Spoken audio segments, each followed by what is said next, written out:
On this episode of Industry Relations, Rob and I discuss NAR's crisis as a moment of opportunity. Let's go. This is Industry Relations, a podcast that's at the intersection of real estate and technology from an insider's perspective, with Rob Hahn and Greg Robertson. Hello, everyone. Welcome to another episode of Industry Relations with Rob and Greg. This is your co-host, the Notorious Rob, and as always, the fabulous Greg Robertson. Oh my God. Woo!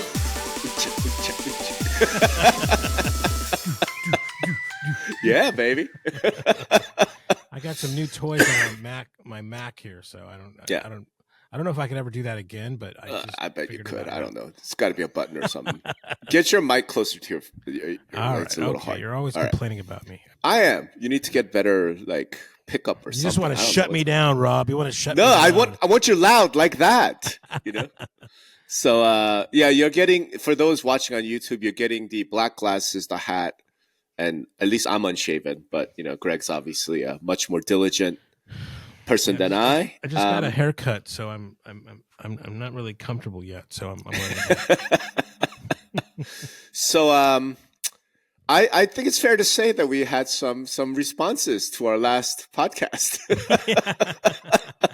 Hey, listen, before we go any further, I do, again, want to thank Sam for appearing. Absolutely. Yeah, I know Sam and I really kind of got into it, and maybe people don't believe, but actually Sam and I are good friends, and I'm hoping that we'll go drinking and go karaoke in Vegas next time y'all are in town. You know, it's just, and he's a smart guy. I just got real frustrated with some of these things. I'm sure he got real frustrated with some of my things. So, you know, like I said, no, it all ended good, I think. And then I think, you know, you laid out your side very clearly. He did as well, and the listeners kind of decided after that.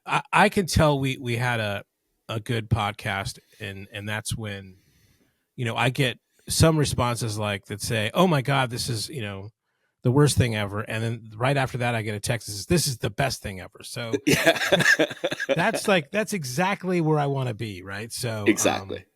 So I loved it. That's as I like to say in my presentations, I want half the room laughing and the other half terrified. You know, like right.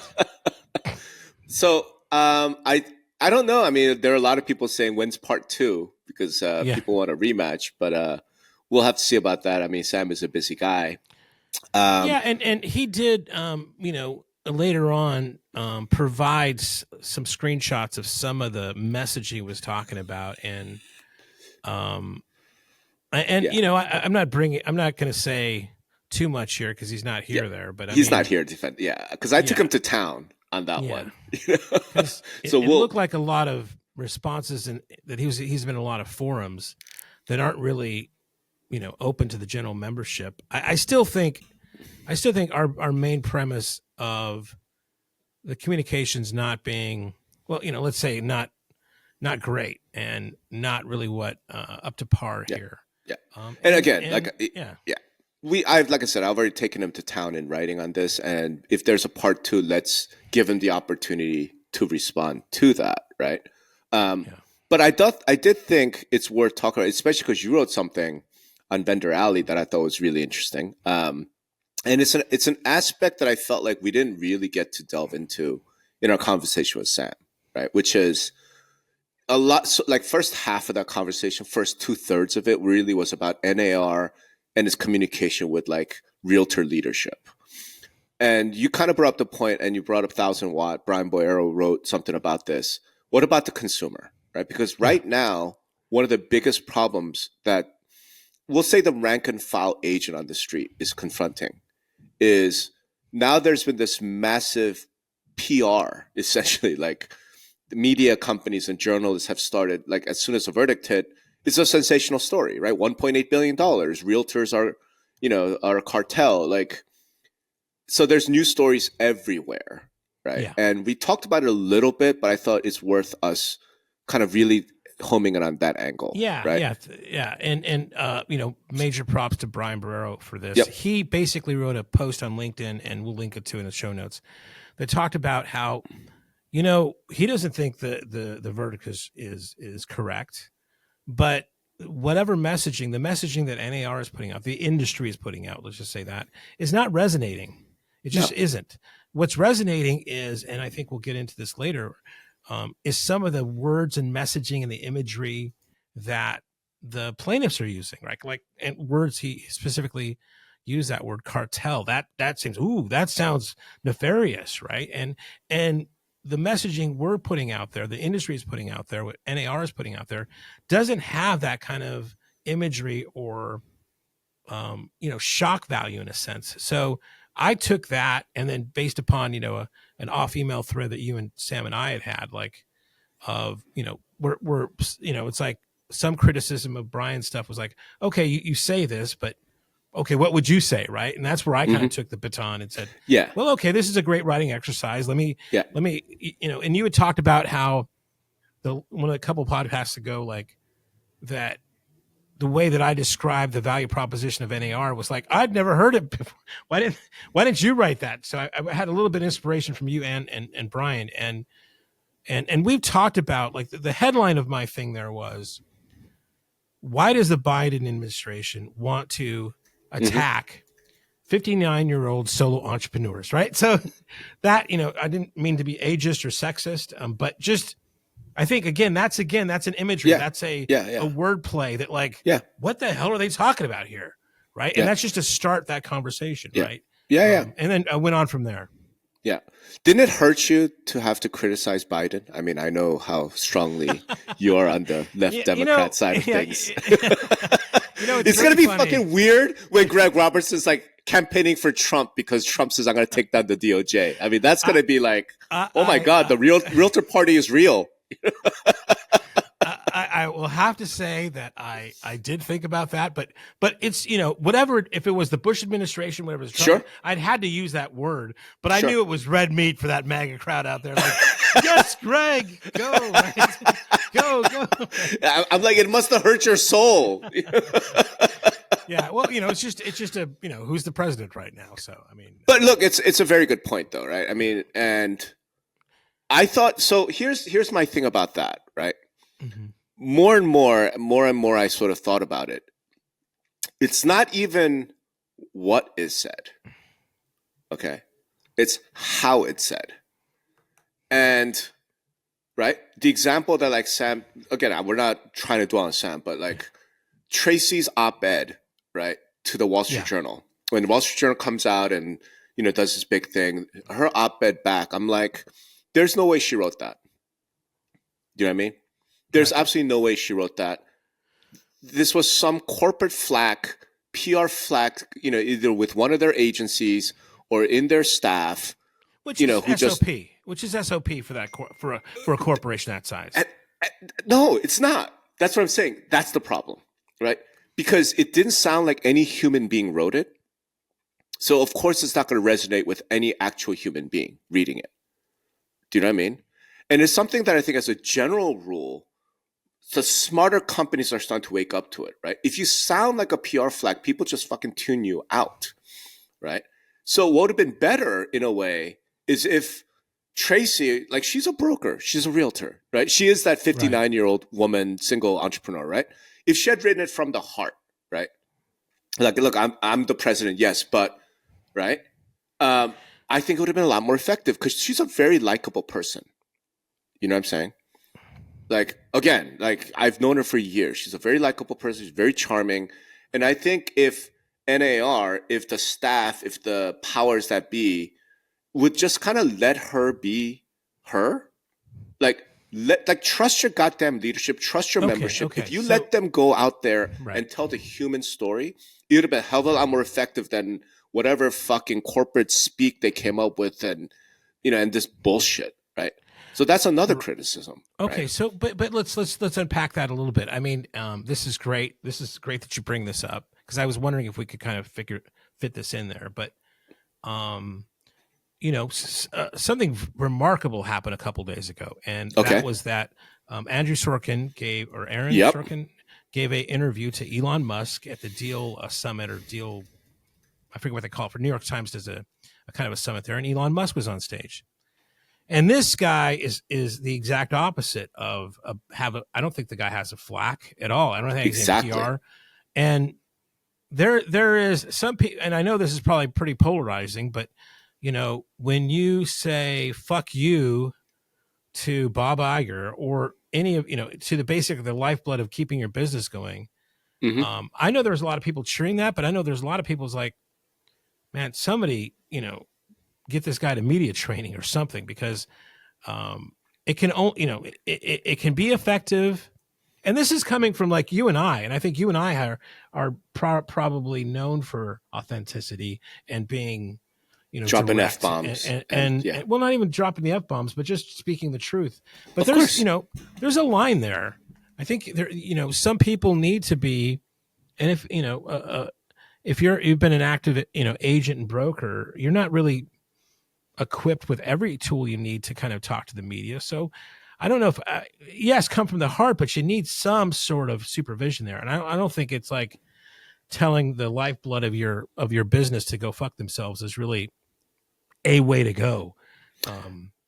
I mean, maybe if you own the company, sure. But I mean, sure. She's got to speak for 1.6 million other realtors, right? So it's a delicate dance for sure. Is it? I don't know. I mean, I feel like the rules are changing. I feel like society's changing. So put it in those terms, right? Okay, yes, she's like, you have to behave in a, proper way. Like we don't want Tracy like, coming out in a bikini top, like, doing a TikTok dance. Like that's not what we're talking about, right? What I'm saying though is you can be authentic, and still be professional, right? The important part is the authentic part. Okay. And so far, to date, let's start from the beginning, from March of 2019 when Murrow was filed, right? I feel like we have seen not a shred of authenticity coming out of realtor land, right? So let's like rethink. Okay, again, this is a little counterfactual, I understand, but so it's more of a thought experiment, right? Let's imagine that in March of 2019, NAR said, okay, you know what? We have this lawsuit. We need to unleash the authenticity of the realtor experience. Okay. So we are just going to ask all our members to whatever, log on to realtor.com, realtor.org or net or whatever, the realtor only part, realtors, and record a 30-second video of their background and how they think of clients and what they do. Just straight from the heart, cuss if you want, like be real authentic. Don't try and market yourself. This isn't a way to fucking try and get clients. Just like talk about why you're a realtor. Like, cause I've heard that. The reason why I'm still in this business, because early in my career, when I was working at Realogy, right, I sat with a broker and was telling his story, how he came back from Vietnam War, with like, 20 years old and he had $50 in his pocket and he went out and how like he built this business, how important it was for him to serve his clients. I'm like, this is an incredibly authentic, incredibly genuine human story. And like I said, man, most of the great realtors I know have that same story. You could be some top ass producer and everyone sees you as this like marketing machine, whatever. But you know what they talk about is like, hey, when I'm helping a family buy their first home, right? And the wife is like crying because she's the first person in her family to buy a home and they're thinking about raising their family. They want the money, but that's why they're in this business. Like I've heard stories about like helping a widow sell their family home where she and her husband raised their kids and the grandkids would come and now he's passed and she's like, how in the fucking world do we not have that all over the place? Right? To me, that's like, and I don't know what it is, man. I really don't. Because when I talk to individual realtors, they're all like that. You get into realtor land, all of a sudden it's corporate speak and be in this box and here are your talking points and, like, we got to break that, Yeah. So Nikia, right, the new CEO, you want to talk about culture change? Maybe start with that, right? This like insane top-down culture of secrecy, like NAR acts so much like the fucking mafia. It's insane. Stop. Stop. Right? Like let your members be themselves because your members are some of the greatest people on the planet. Right? And it's that's what drives me crazy. And I think from a communications PR standpoint, so much of our industry is so concerned with this like propriety. right? It's ridiculous. Like you go to some of these like board meetings and some of these associated events, and everyone acts like they're pastors or they're senators, like. Right. And I've seen you in the bar. I know what you're really like, right? All of a sudden, you get up in a meeting and you become like this like guy. I'm like, you're not authentic, right? Why? Like this is such a great industry filled with such great people who have authentic human experience, and they do really genuinely good stuff for their neighbors, for the community. Like, why does NA have so much goddamn problem being authentic?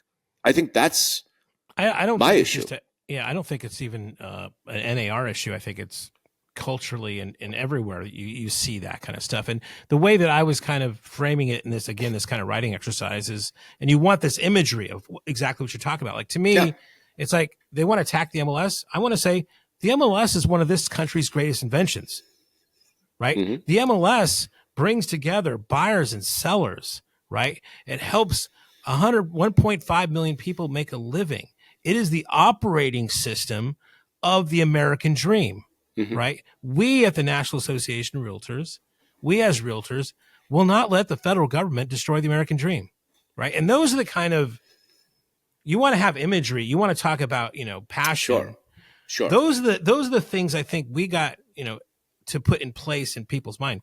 Sure. What do you mean that they want to shut down the American dream? I want to buy a house. Sure. I want to know what that house across the street sold for, so I don't overpay on the one that's next to it. I want to know.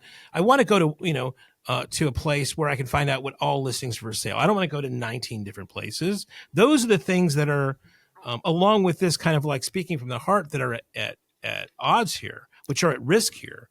And I don't hear any of that. I think you're right. I mean, it is just a lot of corporate speak, basically. Yeah. So here's where I'll disagree with you a little bit. We've heard a lot of that. The MLS is the operating system, American Dream stuff. We've heard a lot of that. That was actually a pillar of NAR's defense, right? That the MLS is, helps buyers and sellers, the transparency, blah, blah, blah. I mean, they've made that argument. Okay. I think there's a slightly deeper issue. And I'm going to be, hey man, like we're authentic and frank about everything. One of the issues there is that NAR's actions and their words don't really match. So you can't really be authentic. So think about what does authentic mean, right? Authentic means that there's like you speak the way you actually are. Your actions, your words, everything kind of fits. Okay? So when NAR talks about if NAR were going to go out there and say we will not let the federal government, take away the American dream, right? Like it would have been nice if NAR had done some lobbying over the years that wasn't so self-interested and what actually gave a shit about the American dream, right? And that's something that you and I have talked about. I've been talking to associations for, I don't know, let's say since about 2013 type time frame. Right? Like, hey, millennials aren't going to be able to afford houses. This is a real problem. And I've written all these things about how YPN needs to take the stance of, because you got to make a decision.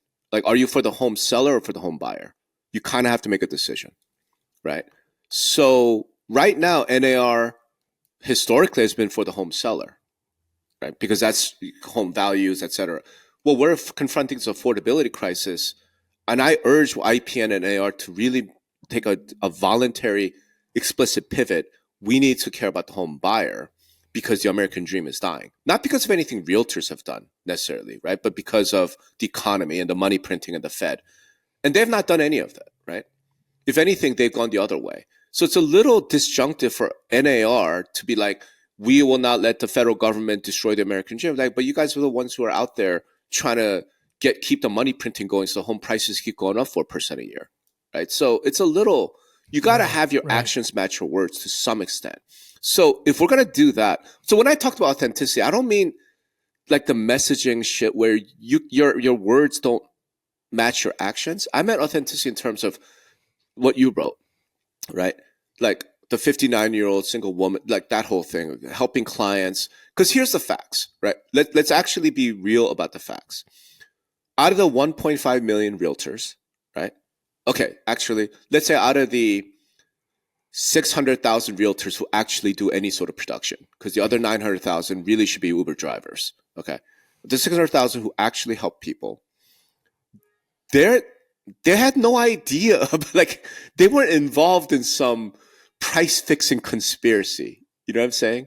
Like, none of those people are sitting in rooms and saying, hey, you know how we're going to keep commissions high? We're going to the MLS and then these rules. They're just working. They're just, to your point, they're 59-year-old single mom, like, having a business. Like, what do I have to do? I want to help families buy homes. What I got to join the MLS. Okay. And the MLS said, I got to do this. Okay. I'm just following the rules here. Right. Like, that's the truth. So the way that we sort of deal with the PR side of things, right, is for the realtor on the ground to be like, hey, man, I was just doing what they told me I got to do to help you. But where my heart's at is to help you. Is to help you buy a house, help you sell a house. And I'm trying, and I give a shit about my clients. I love my client. Like, why couldn't we have let that shine through? Why aren't we letting that shine through today? Right. And frankly, as an industry, I would actually have no problem if we said, you know what? Let's throw NAR under the bus. Okay. We'll just say, hey, NAR was this cartel. They did all the whatever, but the millions of realtors, the working men and women on the ground, they had nothing to do with this. I don't know if we want to No, from a messaging standpoint, like, these people had nothing to do with it. They're just doing what the system that they were brought into. So if you, the consumer, want to say NAR engaged in this thing, okay, fine, but don't call me a crook. And the problem I'm having now is, because I'm hearing this, man, I heard agents, right, who are getting phone calls from past clients, like, oh, so I guess you owe me some money back. Yeah, exactly. Yeah. You know what I'm saying? Like, let's try and deal with some problems here. So if you want to try and defend NAR and the MLS, like, go for it, right? But it's going to be real hard to defend that with authenticity, talking about the 59-year-old business person, right? If you want to defend the 59-year-old business person, let the 59-year-old business person speak from the heart, authentic. And if part of that has to be, I just did what my broker told me to do. I didn't sit in any committee meetings. I'm not part of some conspiracy. I'm not a crook. I'm just doing what I can to help my clients. If that's the angle, then that needs to be the angle. Yeah, I mean, I think there's more than just I was only following orders. I mean, I don't think they want to go, too straight on that defense. But there's agreed.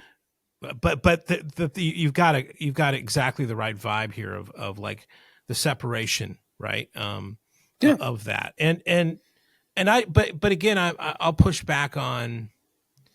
It's not that everybody needs to leave NAR. It's like that would be ridiculous. You built this thing. It does an effective thing. The thing to do is fix what we have towards something over there, right? I mean, sure. And the more and more I think about it and talking with others, I mean, two points.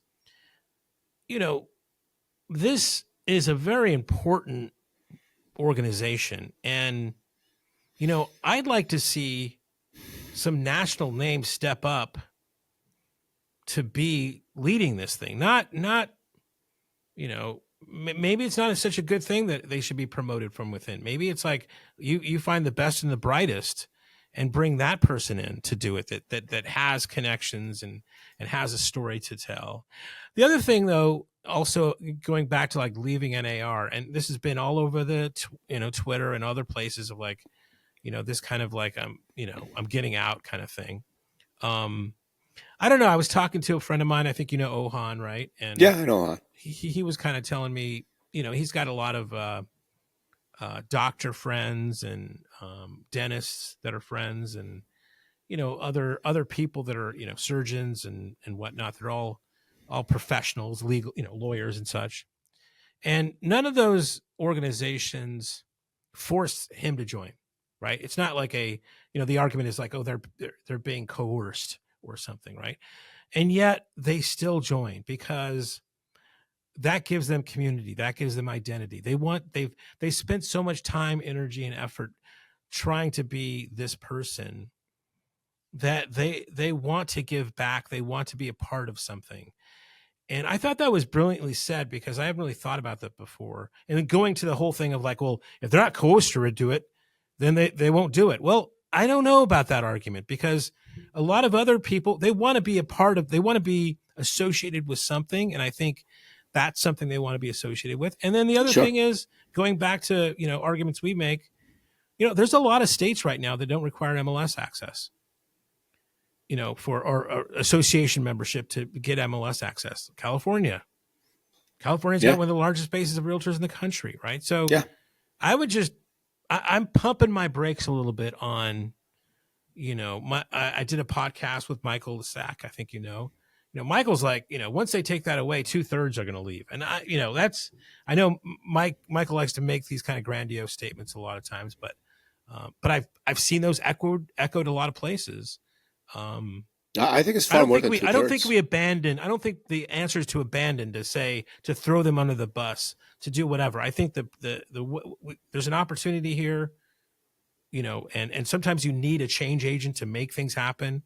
Absolutely, this lawsuit and some other things that have happened are that change agent, and it's a time to take advantage of that, not scuttle it all over the the country. So let's it's weird is I feel about NAR, I think the same way I feel about the United States in the following sense. I think this is the greatest country that we have ever seen, right? And I'm one of those like immigrants who just love it because I know how it could be different. You know what I mean? This is the greatest country that's ever been. The Constitution is the greatest document for organizing a government that the world has ever seen. Do I like the current government? And this is not a political, this is not a Biden-Trump thing. I mean, just the current government system that we have today. I really don't. So do I want to abandon the Constitution? Do I want to, say, okay, screw it, scrap the whole thing and let's, not really. What I really want is total top-down, bottom-up reform, clean out everybody. Somehow over the years, we have built up this thing that is no longer serving its original purpose. It's lost the thread, right? That's what I really want. So yeah, in that sense, I don't mean throw NAR under the bus, everybody leave NAR, right? What I mean is we need such significant reform that we need to bring NAR back to what made it valuable, what makes it useful. And I keep going back to this. The preamble, everyone listening to this needs to go back and read the preamble to the Code of Ethics. Right? Under all the land, upon it, you need to read that.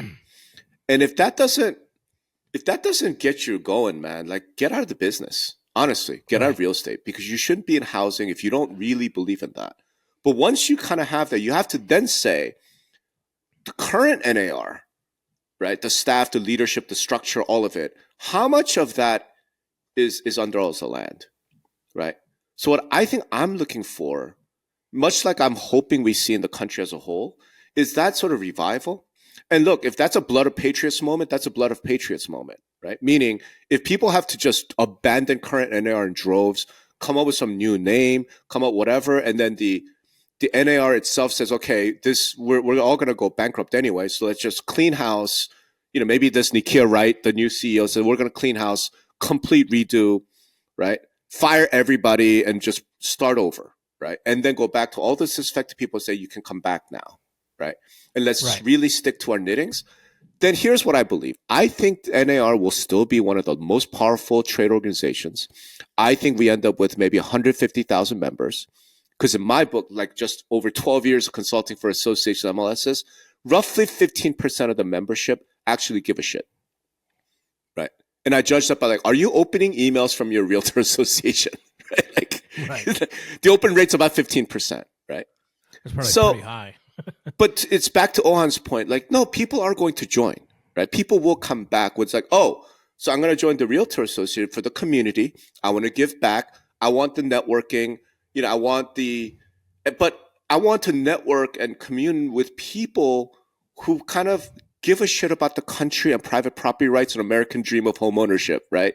And we're trying to do the right thing for the consumer. And I'm not forced to join. I will happily join, right? I will happily write the check, whatever the amount, as long as I can afford it, right? Because I want to support. And then that organization will go and do lobbying. That organization will go and try and protect property rights. What an amazing organization. I would join it, right? You would join it. We should all would join it. That's an amazing organization. The issue is that organization today's NAR?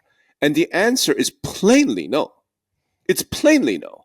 I don't know what happened, but NAR today is a giant fucking bureaucracy run for the benefit of staffers, right?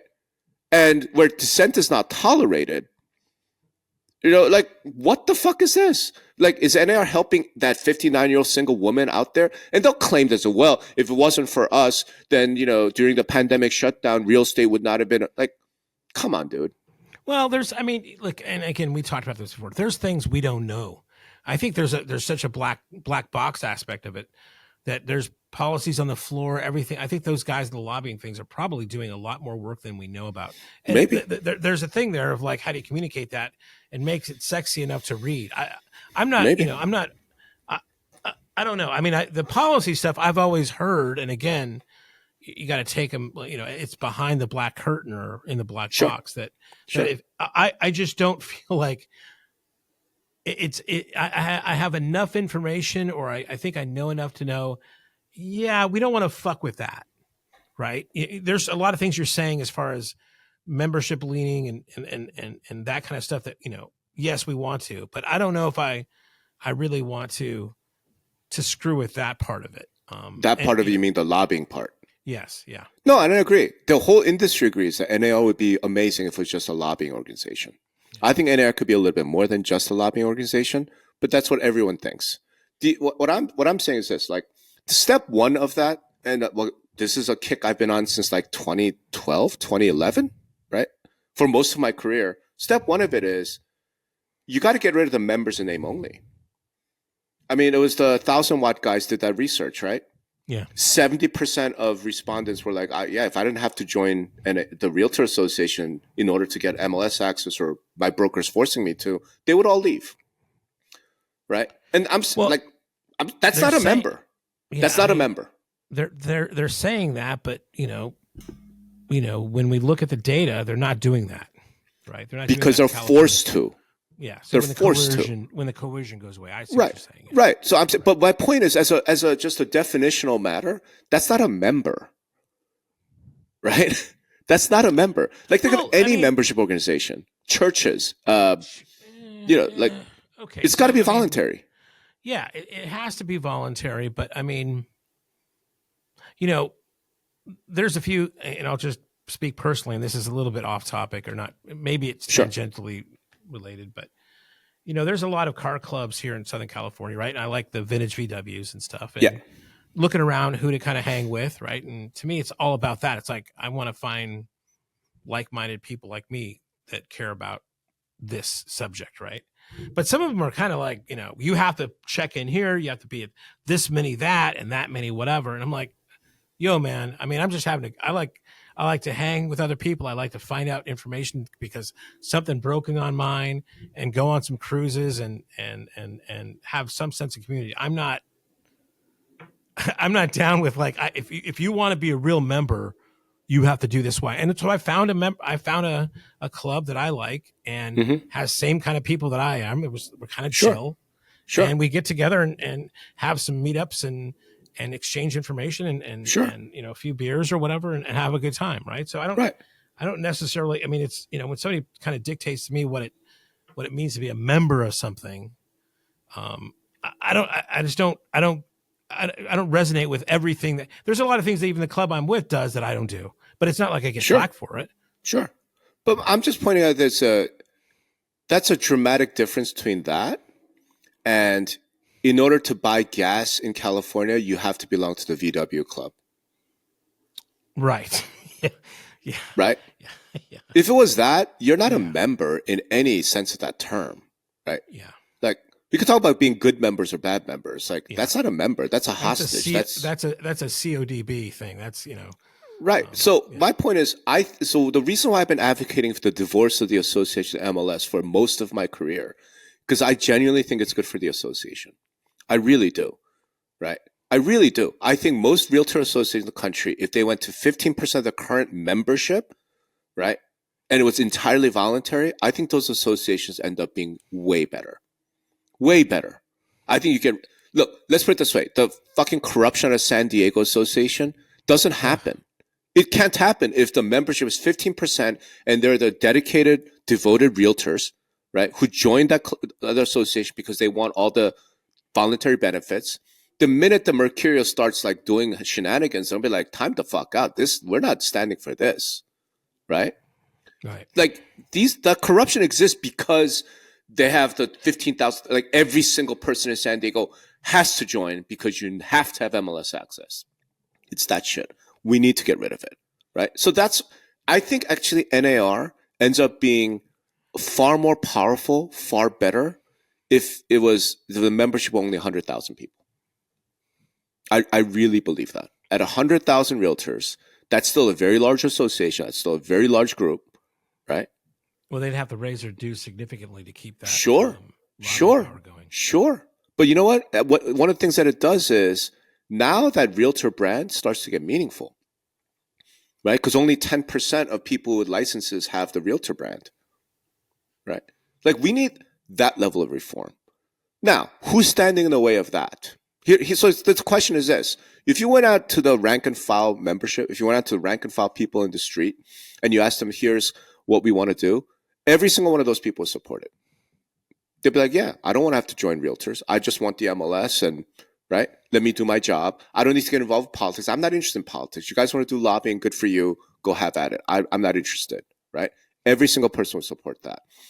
In fact, the members who would be true members, who genuinely care, they would support it because they don't want to be associated with the fucking loser down the street who's doing all sorts of unethical shit and is just bringing shame to the brand, right? They would support it. So the question is then who is preventing that from happening? My thing is this opportunity, this crisis we're confronting, to me, feels like a way of cleaning that out.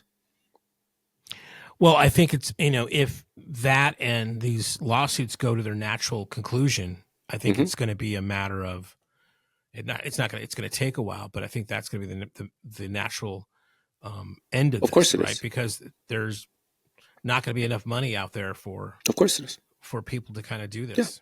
Yeah. So what I've been predicting is I think the realtor movement is reborn through this. I really do. Right. Now, that might not be good news for people whose salaries depend on realtors. So, yeah, I'm sorry if you're an associate executive, if you're a board member used to nice travel budgets and stuff, like that might have to go, but so what? So what? And most of the good associate executives I know, they're perfectly fine with it.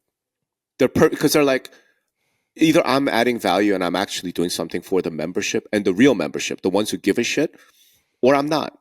Right. And if I'm not, then I'll find something else to do. I'm talented, I'm smart. And a lot of them, the good ones feel that way. Right. The ones who are like hanging on for dear life, like I got 6 years left to retirement and let me just somehow claw my way there.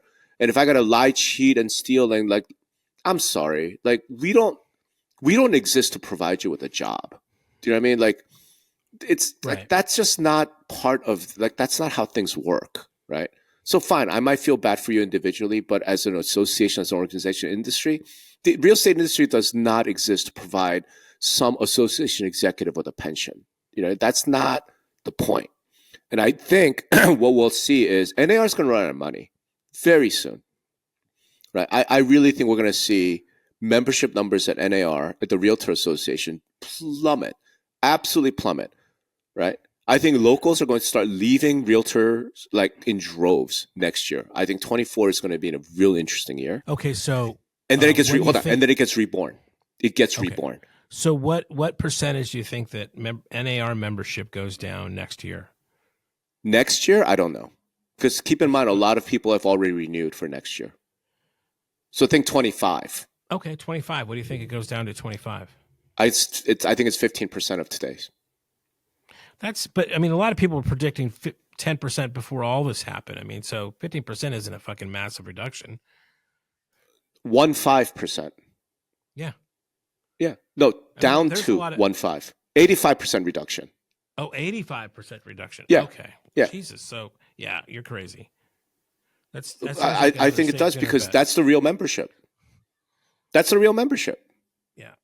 Let me put it differently, okay? Because a lot of the people who are listening to our show are association execs or board members, okay? The last election that you had for a leadership position in your local association, what percentage of the members voted? Yeah, small. Well, you can say that about the country too. The country is 50%. What percentage of members voted in your last election? For most associations I've worked with over the years, it's single digits. Right. Single digit percentages. Right. And then open rates, like when an association sends out a call for action, open rates are 15%. Whose fault is that, though? What do you mean, whose fault is that? Whose fault if only, single digits are participating in the membership? The association's fault. Yeah. Because they brought on all these bodies that aren't members. They don't care. They don't care about you. If we can get back to a point where, fine, you're, so what is it? NAR 15% would be 1.5 million. We'll call it 200,000 members, right? But when there's an election, all 200,000 vote. At a local level, maybe you go down from 10,000 members to 1,500 members. But when somebody's running for office, you have 1,500 people showing up to vote. Right. That to me is a much more powerful association. That to me is the network that you're looking for. That to me is the lobbying that we're going to want, right? Because those 1,500 members are going to be involved, right? They're going to have opinions like, hey, we should push this because my clients need relief, something with insurance reform. Can we do something about that, right? And they're going to be actively engaged. And then when the professional lobbyist says, hey, you know what I need? I need you guys to all make phone calls to this list of congressmen. All of your members are going to pick up the phone and call them because they're members. They're real members, right? That's what I think is going to happen. So yeah, 2025, I expect numbers to drop 85%. And then I expect NAR to be reborn with a smaller, tighter, stronger, better realtor association that goes back to under also land. And that would be then be an association of realtors that I would fucking genuinely support, right? It's back to the roots because, again, I go back to this. I know we got to wrap. The people, the actual men and women on the ground, the real estate agents on the ground are some of the best people in the country. I don't know how else to say that, right? They really are genuinely caring. Right. And compensation scheme change, they'll deal with it. They'll be like, okay, no problem. I'll figure it out. Because at the end of the day, I'm not in this industry. I'm not in this profession just for the money. I'm in this profession because I love the look on a young couple's face when I'm handing them the key to their home. I love the tears of joy from, that's why they're in the business. And if they could somehow make a living doing that, I believe with all my heart that the realtors I know would do that, right? It's time for that blood of patriots moment, time to reform NAR, time to reform the Realtor Associate, time to reform MLS. And this is the opportunity we have to do it. So I'm ultimately hopeful. And if people hate my guts because I'm calling out NAR and their incompetence and the bullshit that we've seen, sorry, I guess, I'm going to keep doing it because ultimately I don't give a shit about Bob Goldberg and the staff and the leadership. I don't care about them, right? I care about them as individuals. I know a lot of them. What I care about is my friend Sue, the rank and file realtor on the ground, who's one of the best people I know. That's who I care about. So that's why, fuck it. If we got to throw NA under the bus in that sense, let's start throwing. That's how I see it. Right. That's how I see it. And I'm not even running for office, y'all. Let us know what you think, because I know some of you are, that the leadership and the membership. Let us know what you think, because I believe, just based on talking to all of you, I believe this is what the membership, the rank and file want. And it's time for the leaders at associations, local, state, and national, to start listening to the people who really actually they're the backbone of this industry. Those are the people we got to protect. So I know we went a little differently. I thought we were going to just talk about PR, but it's a good conversation, man. It's all good, man. All right. Well, thanks everybody for listening. Appreciate y'all. Listen, content is everything. Two Brothers Creative makes it look easy. Right now, business owners really only have two options. The first option is hire a big firm. Now, this big firm's going to come in, make you think that they invented all the algorithms, and start charging you thousands of dollars every month. You don't want to do that. Second option is to do it yourself. Well, that means you got to learn SEO, SEM, copywriting, marketing techniques on the web. You should be really focusing on your own product. But now there's a third option. It's called Content in a Box. Give Two Brothers Creative 30 minutes a week and they'll handle everything. Plus, they'll show you how to bring it in-house later on. They'll rebuild your marketing foundation and give you tools and techniques and a new marketing playbook that'll actually produce real results and help you grow your business. Two Brothers Creative will give you the confidence and know-how to tell the SEOs and SEMs and all those other acronyms to get fucked. You're in control now. Get started today at thecontentbox.com.